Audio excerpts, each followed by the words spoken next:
All right. And yeah. And so we're gonna try to see. We're gonna kind of dissect this and kind of see how we can go through this time or whatever it is that we're dealing with in suffering. So uh, it's one thing to kind of say, okay, it's one thing to acknowledge that there is suffering. A lot of times, one thing that we do or we try to do is kind of be in denial of the fact that we are going through certain things.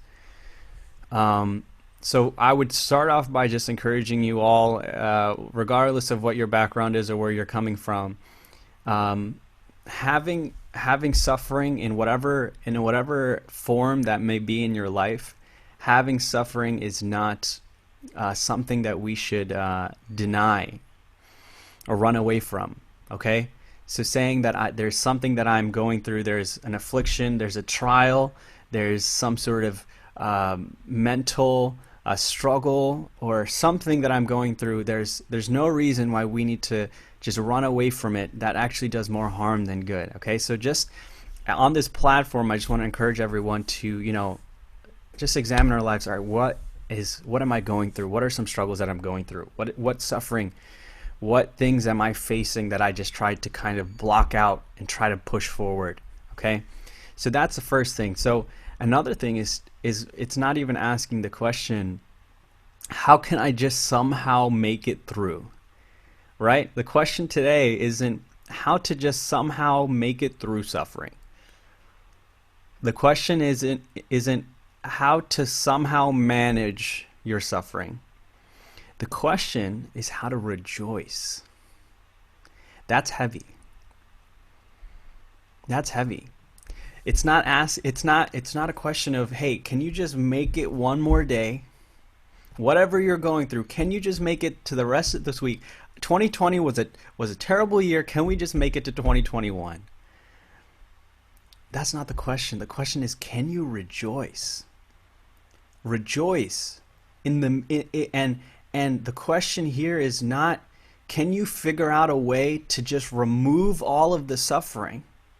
Can you figure out a way through all the personal things that you're struggling with, the virus going on, the lockdown, educational problems, whatever it is, family issues, relationship issues, whatever it is, it's not asking, hey, do you have the solution to remove all of these problems? The question is, hey, how do, in the midst of this storm, in the midst of this hurricane of affliction and suffering, how can I stand there and rejoice?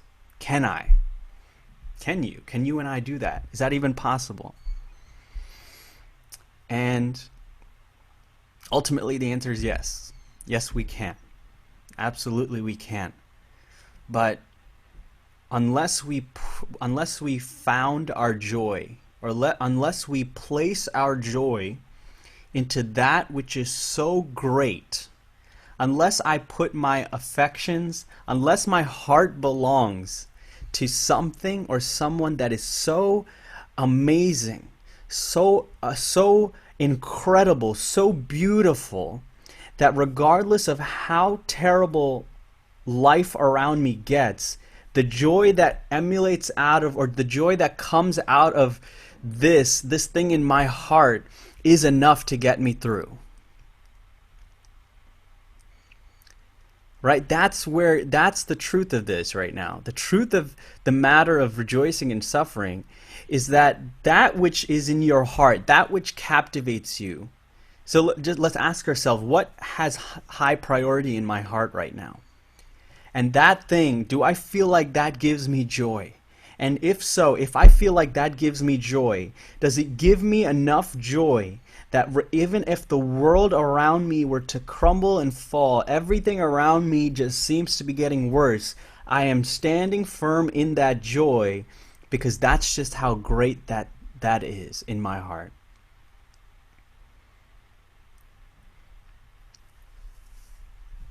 And as a believer and as a child of God, I will say, I want to tell you what the Bible says and what I believe in Philippians 4 verse 4, we see that rejoice in the Lord always. Again, I will say rejoice. So my Bible tells me that joy and rejoicing is not a question mark. It's an exclamation mark. Rejoice. You have to. You have to rejoice. Not when everything is going well, not when COVID-19 is over, but at all times. Rejoice in the Lord always. So how does this work? What does true joy look like? And let's start there. Let's start with, what does true joy look like? If I were to look at one of you right now, I was to look at Brother Sijo or whoever it is, and I say, hey, be happy. Be happy right now. If I were to tell him to be happy, right? He can like put a smile on his face, right? He can express and show that everyone that he's happy, but internally, me simply telling him to be happy and rejoice does not translate into true joy from his heart. It might just show on his face. And a lot of us are kind of going through life with just an expression of happiness, right? See, everyone's different. Some people, if it's even a small struggle that they're going through, a small mental issue that they're going through, it just takes them out completely. Emotionally, their expressions are bad. They're just sad. They're depressed. They can't even express joy. But a lot of you can probably relate to what I'm about to say. Maybe you're going through the worst of struggles right now. Maybe you're going through an addiction. Maybe you're going through an abuse, through depression. You have many anxieties, stresses. But man, no one can really tell. Your family can't tell. Your church can't tell. Your friends can't tell, because you just put a smile on your face and you're able to show the world, I'm fine. I'm okay. But that's not true joy. That's not. Is rejoicing in suffering simply making others believe that I'm happy? No. If someone were to now, and me and Brother Sijo and we were talking about music, and music has a huge place in my heart. I love music, right? So, and I know Brother Sijo plays piano, so I'm gonna use him as an example. Okay, I first told him to be happy, okay, and he had a smile on his face, but nothing really truly from his heart. It's not truly captivating him. He's simply just expressing as obedience to what I told him to do. Okay? Now, let's say somehow I showed up in Mumbai. In 5 minutes, I showed up to Mumbai. I knocked on Brother Sijo's door, and in my hand, I was holding a brand new Yamaha keyboard. I was like, Brother Sijo, I brought this for you. This is yours, completely free. I came all the way from the United States to give this to you, right? And this is yours. I'm going to leave this with you. I'm going to go back. At that moment, I don't have to tell Brother Sijo to rejoice. At that moment, I don't have to tell him to do anything, because out of what he sees, out of what he has received, his heart is so full with joy and gratitude that it automatically comes out of him. The joy and the happiness that he feels in his heart is not because I said, Brother Sijo, be happy now, rejoice now. No, out of what has been done for him, joy is emulating, overflowing out of him. So joy is not simply just obedience to a command. Joy is a absolutely pure and divine expression of something so great and captivating that has been done for you. And let me tell you something, Christian joy, biblical joy, is the only joy that lasts forever. It's the only joy that lasts forever. And we'll get into what I mean by that. But I know a lot of you, there's about 36 people on here today, and with 36 people, there's so many different things that we face. And oftentimes, When we talk about suffering and we talk about struggles and we talk about trials, they're not necessarily just one thing, right? Oftentimes what happens in our life is we kind of compile and stack up these things. Okay, so first I had this problem, but oh man, now this issue, oh now the virus, oh now I can't go outside, what's going to happen to my education, what's going to happen to my job, what's going to happen to my family. Suddenly we've started to build this huge stone, or this huge thing of different stresses and anxieties and worries and burdens. And suddenly we don't even know why we're anxious. We don't even know why we're depressed. We don't even know why we're struggling. We don't even know why we feel suffering, because we've just put together all of these things in our mind, and our mind is weighed down, our heart is weighed down. And let me tell you, this time right now that we're living in, where people are locked in at home, at first I was like, oh, I get to stay home, that's great. But for a lot of people, it's not great news. And I've gotten to, by God's grace, I grew up in church, kind of had peer friends, so didn't really notice a lot of struggles that people were going through. And at one point in my church, and those were my closest friends, I saw about, 75% of them leave. A lot of them just left the church.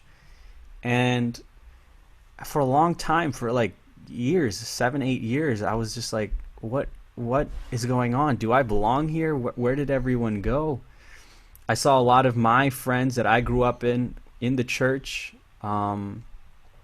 get addicted to alcohol and to drugs. And I was like, what is going on? What's the point of all of this, right? What is the point of all of this? Like, if we're simply just meant to, go day by day, and life's going to take us into such terrible things, into addictions, to things like that, then what? I don't understand. Like, why do we come to church? What is the point of all of this stuff? And by God's grace, and I'll get into exactly what that is, but by God's grace, that joy, that thing that I talked about that so captivated, I found that in Christ. I found that in an unchanging source of joy, the joy that I was created for. And in the past 4 or 5 years, I started to see a lot of young people join the church. But the interesting thing about the young people that join our church is they are coming from very different, difficult situations. I'm talking about like abuse, depression, anxiety. I've had certain people, and certain people that I've kind of mentored or kind of had a relationship with, and kind of building them up. And I look at my family and I see, my mom and dad, and I have a brother, and it's so, I'm so lucky and fortunate, but they're trying to get out of their house. They want to leave their homes. Their homes is a place where they don't want to be, right? So every single person faces something different. There's a different suffering, a different trial. And the point that I'm trying to get to is, what is it that you've instilled your heart upon? Who has your heart? If you look into your life and you truly just laid out your heart on the table, who does it belong to? Or what does it belong to? Because because the truth of the matter is, and we might not want to hear it, but the truth is, if you put your heart and your joy, the dependence, your source of joy, if you put that in another person on earth, whether it's a friend, your mom, your dad, anyone, that joy will never last. If we put our joy in people, people will always let us down. See, for one person, for me, I can say, hey, my parents are great, and I can put my joy in them. And for someone, they're like, no, I can't. I want to get out of here. So is joy truly found in family? For some person, they love being at church. They love to be at church, and they want to be at church all the time. For another person, they hate going to church. So is joy found in church? For some person like me, I love music, and I can say, yeah, I get my joy from music. For someone else, they're like, I could care less. I don't really like music. I don't know any instruments, nothing. So is joy found in music? What is it that I can present to you today? What is it that Let's Talk can present to you today that can give every single person joy, regardless of what your interests are, regardless of what your background is, regardless of what suffering that you're going through? Is there one source of joy that will last and that can be applied to everyone? And I want to take you guys to a scripture portion. You guys can just follow along with me, and it's just something that and that really kind of practically encouraged me a lot. And so I want to see, I want to just go through this and talk with you. And this is Jesus. He's at he's teaching at the temple courts. Okay, John chapter 7, verse 25 to 44. Jesus is teaching at the temple courts. Okay, and you see two different types of people here. One group of people that's listening to Jesus teaching are people who question his identity. They don't believe he's the Messiah. They don't believe he is who he says he is. So Jesus is talking about all these things, and he's like teaching everyone, and he's talking about who sent him. He's talking about how he is God and he came from heaven. And there's a bunch of people listening like, yeah, okay, whatever. Who is this guy? Who is this guy? Why is he pretending to be someone that he's not? And there's this one group of people. And there's another group of people who believe that he is the Messiah, and they believe in the signs and wonders he performed. And they're like, no, this guy is legit. This guy's real. He is who he says he is. So we have these two groups of people, okay? One who's in denial, one who's like, no, this guy is not for real. This guy is just a faker. He's not true. And another group of people who are like, no, he is real. We saw him. We've heard from him. He is real. He is who he says he is. Okay? And moving forward, we see that these people who don't believe who he is, they are so angry. They are so angry that he would say the things that he is saying. He would proclaim to be the source of joy, that he would proclaim to be the truth. He would proclaim to be the way. He would come and he would care for those people that were cast out in society. The people, the lepers, the prostitutes, those who were pushed away from the society, they were angry that this man would come and he would love them, that he would care for them, he would show mercy to them. And we see that they want to arrest him. We see that so many times. Verse 30, 32, 33, 34, 44, we see the Pharisees are attempting, the soldiers are attempting to arrest him. And what we see happening there, in verse 30, at this they tried to seize him, but no one laid a hand on him because his hour had not yet come. No matter how many times they tried to arrest him, they couldn't because his hour had not come, meaning God has a plan. God had a purpose, and until that purpose was time to be fulfilled, nothing was going to happen to him. And I just want to encourage you with that right there. Any suffering in life, any suffering that you and I go through, it is never, ever, ever a coincidence. Please don't ever believe in your life that things are just random and things happen in coincidence, regardless of what you're struggling with. An addiction, or whether it's a trial that you're facing, something that has come upon you and you are just so distraught and you're like, why is this happening? Please believe me that there's no accidents that happen in our life. You can rest assured in one thing, that God always, always, always, always has a plan and a purpose for everything he does. I want to give you guys one word here today, and I hope that this encourages you. Just if you remember this, that our God is sovereign. Our God is sovereign. What does that mean? He is supreme, meaning nothing he does is on accident. God never does something. He's like, oh man, I hope that works out. God never allows an affliction in my life. God never allows a suffering in my life. And he's just like, man, I hope that works out. I hope that, this turns out better for him.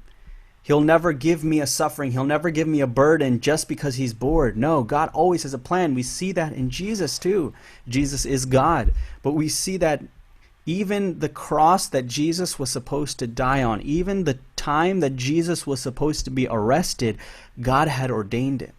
God said, no, this is when it's going to happen and this is how it's going to happen. So please do never feel that, man, I don't know what's happening. I don't know why it's happening.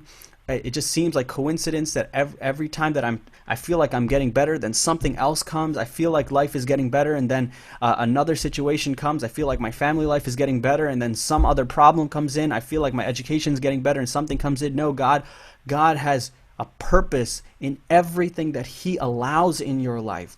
Believe me when I say that anything, no matter how difficult, and you probably are telling me, no, Brother Rufus, this in my life, this thing that I'm going through, no, there's no way that there's a purpose in this. There's no way that this is happening for a certain reason. This is just to destroy me. This is just to bring me down. This is the end. No, please believe me. Even the greatest struggle, the greatest suffering that you are going through, there's plan and purpose, and in that there's reason to rejoice. In the very fact that God has always been in control and he'll always be in control, and he gives us every trial and suffering for a specific purpose. And you might be asking, all right, then can you tell me the purpose? Can someone tell me why this is happening? Can someone tell me what the end goal is of my suffering? Can someone tell me the end result of my suffering? Because right now I don't see how this can turn out for good. I don't see how this can end up making me closer to God. But I want to encourage you that our God, when we talk about God, we talk about an infinite God. You know, when I do something, if I do something after this call, I have like maybe one or two reasons to why I do it. If I go and I go clean something, or I go build something, I have maybe one or two reasons. When we talk about an infinite God, we're talking about a God who has billions and billions of reasons for doing one thing. For one thing. And we'll never be able to wrap our minds around why God does what he does, because we're finite beings. We have a limited, we're limited in our capacity. But I want to promise you this, I promise you this, that God has many, many reasons to why he allows certain things in our life. Never once is it an accident. Never once is it a coincidence. So we can rejoice in that whatever we go through, whatever suffering we have, we can rejoice knowing that there's no accidents. Everything has a purpose. And I might not see it, the purpose right now. I might not never see it. I might never see the purpose to why I'm going through what I'm going through. But it's never an accident. Never an accident. Okay? But this is the next part. Where does my joy come from? Okay, I can rejoice that there's no accidents or coincidences, but where does my joy come from?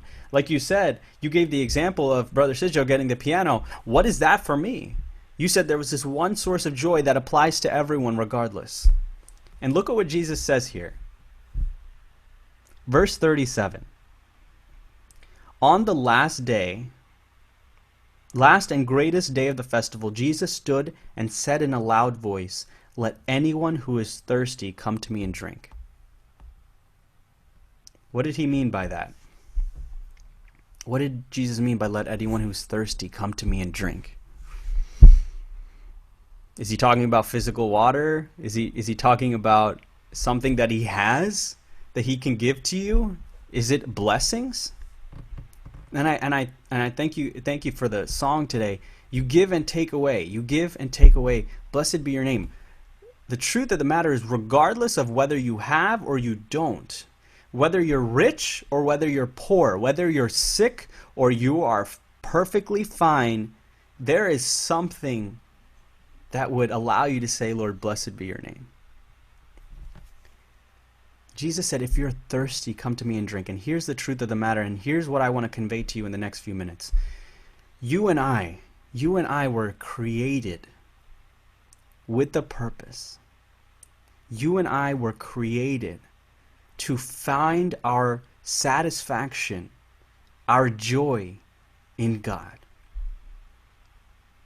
That's why you and I were created. You and I were not created to go and figure it out. He didn't create Rufus and say, Rufus, all right, go figure out your purpose and your meaning in life. Good luck. No, he created me. Me. Think about this. This great God, this infinite God who created the universe, created me and gave me a purpose and a meaning. And that purpose and meaning was to find my satisfaction and go to him when I thirst, to find my joy in him. And what is it? Why do we oftentimes find ourselves in suffering and not realizing how to find joy in it? The reason is because we've gone to satisfy that thirst somewhere else. Maybe you're going through something in your life. Maybe there's something personal that you're struggling with, and you tried to satisfy. There was this thirst within you, and let me tell you, every single one of us has that thirst. It's a natural thirst that you and I have. We are born with it. We have a thirst. We are created with a thirst. But let me ask you, what are you going to satisfy that thirst with? Are you trying to find that in another person? A lot of people try to satisfy the thirst that they have in their heart with relationships. Maybe another person, if I get to know another person and we get really close, maybe I'll find joy there. Maybe they can satisfy my thirst. Maybe if I join this group, or maybe if I get this job, or maybe if I study hard enough and I'll be satisfied, I'll satisfy that thirst. But no, you were created with the thirst, but that thirst was always meant to be satisfied by God. Christ. Right? That's what we were created for. So let me ask you, in your suffering, in your trials, what are you running to? Who holds your heart? Who have you given your heart to? We can't find joy in suffering if we've given our heart away to something that doesn't give us joy. We can't find joy in our suffering if we've given our heart to something that can't give us joy. And not only is it impossible for someone to give us joy, that's an extreme burden to put on someone, right? For me to put on a burden on someone else and say, hey, I'm going through suffering right now, and I want you to be the source of my joy. There's no one in this world who can do that. No one. Not our families, not our friends, our closest loved ones cannot satisfy that, cannot fulfill that joy and that thirst we have in our heart, because we weren't created to find that in them. And that's one of the greatest things. We all have a thirst inside of us. Can we rejoice in our suffering? Yes. But what is our joy founded in? Is it on these things of the world? Man, our jobs come and go. Our education is here one day and it goes the next day. Cars, homes, all of these material things. We see great and wealthy people take their own lives. Why? Because for years they thought that if they saved enough money, if they did a hard enough job, if they studied well, and they got all the money and wealth that they could ask for, they would find that joy, and regardless of suffering, they would have that joy in that. But no, they didn't. They got to the top and they went through suffering, and they realized that that wealth and those material things wasn't giving them joy. And they got to a point where they were like, then what's the point of life? But I want to tell you and I right now, in the midst of this virus, in the midst of this pandemic, and whatever personal things you're struggling with, what does your heart belong to? Because that which our heart belongs to is what gives us true joy in our suffering. Is your heart belong to something that will quickly fade? Into a person that may compliment you today and ignore you tomorrow? Or is it found in the one who created you? Is it found in the person who gave you purpose and meaning? the one who formed you even before you were in your mother's womb, the one who planned every step of your life, the one who knows every single hair on your head, every anxious thought inside of you, every struggle that you face, he knows it before it even enters your mind. That's where we find our joy. And he will never let us down. That joy will never fade. Regardless of suffering, regardless of trials, let anything come my way, my joy is found in God, and that can never be taken away from me.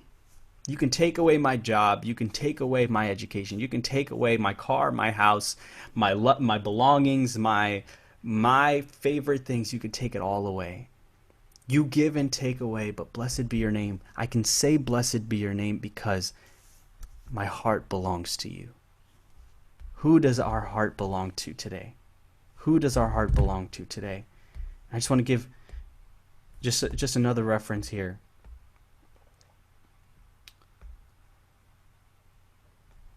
In 1 Peter 1 verse 3 to 8, and I just want to kind of close this talk here, and we'll go into a Q&A very shortly. For those of you who are kind of listening to me today and saying, "Hey, I get what you're saying," but what about him? What about God, or what about Jesus, or what about a relationship with God makes me rejoice? Like, okay, he's there, he exists, but what about him? In 1 Peter 1 verse 3 to 8, and this is the testimony of a believer. This is a testimony of a Christian. You want to know why a Christian says he can rejoice. It goes like this: Blessed be the God and Father of our Lord Jesus Christ. According to his great mercy, he has caused us to be born again to a living hope through the resurrection of Jesus Christ from the dead. That's why we rejoice. Not because once you become a Christian or once you find God, everything in your life goes well. No, that's not true. I can promise you that right now. I can promise you right now that just because you become a Christian, or just because you become a child of God, and you choose to give your life to God, that everything is going to go well. No, that's not true. But what motivates our joy? Motivates our joy is that according to his great mercy, when we were sinners, when we didn't want God, when God created us with a purpose to have communion with him and find our joy in him, we were like, no, I'm okay. I'll rather have the world. And when we were like that, God said, I'm going to have mercy on you. And he caused us to be born again to what? To a living hope through the resurrection of Jesus Christ from the dead, to an inheritance that is imperishable, undefiled, unfading, kept for you in heaven. You and I, not only have we been born again, but we have this inheritance in heaven. We know that whatever happens in life, however this life goes, I have something left for me after this life in heaven. And no one can take that away from me. No suffering, no anxiety, no depression can take this away from me, that I have a joy left for me in heaven. But what is that joy? In this you rejoice, though now for a little while, if necessary, you have been grieved by various trials, that it may be found to result in praise, glory, and honor at the revelation of Jesus Christ. He is our joy. He is our joy. And I want to ask you guys one more time, whatever it is that you've come on this call with, be honest with yourself. There's no reason to say, I'm fine, I'm doing okay, I'm fine. There's no reason to put on a fake smile and just show everyone that everything's going okay. No, it's okay to be honest with the struggles that we face. It's okay to be honest with the suffering that we're going through. There's no shame in that. There's no shame in saying, hey, I'm going through some stuff. Hey, this has happened to me. Hey, this is my past. But in our attempt to kind of ease and find joy in it, who did we give our heart to? Who did we give our heart to try to get through that suffering? And I want to tell you that there is one who created you, who has a purpose for you, who knows you better than you even know yourself. And if we put our heart and our joy in him, we can truly rejoice in suffering, and that joy will truly never fade. That joy will truly never disappear regardless of what happens. So again, I wish I can tell you guys that suffering, there's a way to decrease suffering. There's a way to get out of suffering. No, unfortunately in this life, as many people have realized right now through this pandemic, that this is something that we just have to go through. A lot of people lost their job. A lot of people are like, how am I going to provide for my family? Many people across the world going through so much, but joy is irrespective of what happens in our life.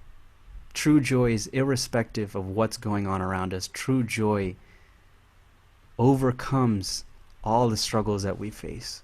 But the question is, who is your joy found in? Who does your heart belong to?